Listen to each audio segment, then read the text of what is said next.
Le très puissant dirigeant Sean Diddy Combs a eu une présence inquiétante dans l'industrie de la musique au cours des 30 dernières années en raison de son implication suspecte dans les disparitions de Tupac et Biggie, de ses fêtes rituelles secrètes dans des arrière-plans sales, ainsi que de nombreuses confessions accidentelles qui ont convaincu le public de sa culpabilité face à toutes les accusations portées contre lui.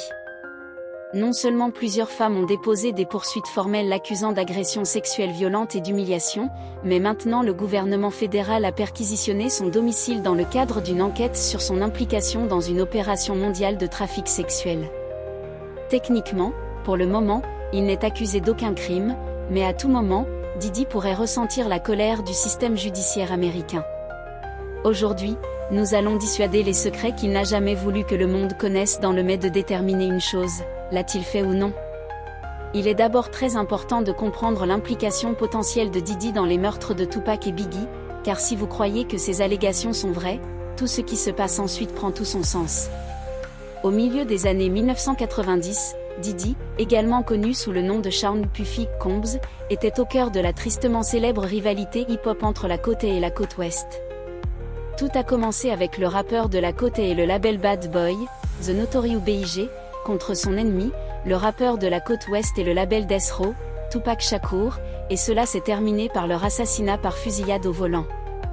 Le meurtre de Biggie reste non résolu à ce jour, mais en 2023, nous avons appris que Kif D était le tireur du groupe d'individus qui ont tué Tupac. Bien que nous ne connaissions pas les détails spécifiques sur les raisons pour lesquelles ces deux légendes du rap ont été tuées, toutes les théories, les informations clés et les souvenirs de première main d'amis et de témoins des deux meurtres indiquant que Sean Combs était impliqué dans les deux affaires. Biggie et Tupac étaient amis et se respectaient au début. Tupac avait commencé comme rappeur en 1991 et, en 2 ans, avait déjà obtenu un album de platine. Biggie était un dealer de crack qui enregistrait des freestyles pour le plaisir jusqu'à ce que quelqu'un envoie ses cassettes à Puffy, qu'il a signé chez Bad Boy Records pour $25 000. Puffy a également pu utiliser son statut dans l'industrie de la musique pour se connecter avec Big et Pac. Puffy est devenu un mentor pour Biggie, il lui a même demandé une fois d'être son manager. J'étais là, mec, j'ai formé le mec, il était sous mes ordres comme mon lieutenant.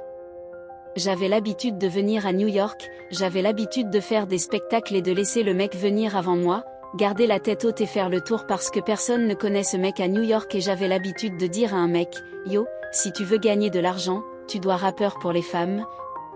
Ne rappe pas pour les mecs. J'ai dit aux mecs de ne pas rapper pour les mecs.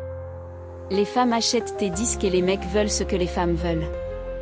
Donc, tout d'un coup, il est passé d'être party and bullshit, écoutant son style, il est passé de ça à Big et Pac croit que Biggie l'a utilisé comme modèle, a changé tout son style, sa personnalité et sa musique pour être plus en phase avec Tupac.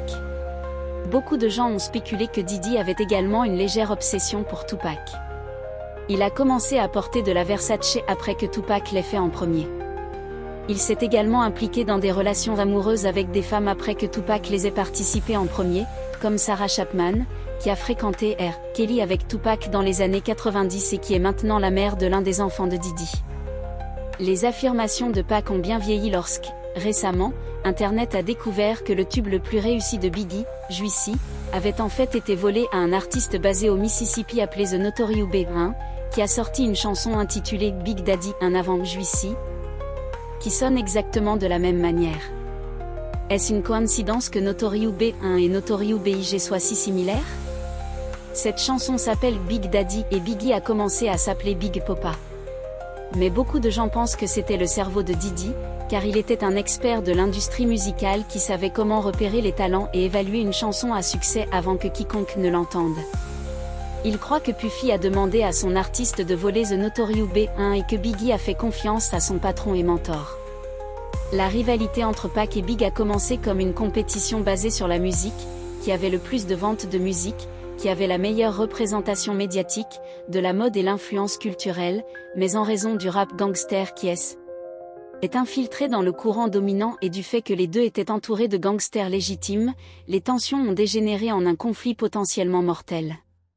En novembre 1994, Tupac était en route pour enregistrer de la musique au studio Quat à New York.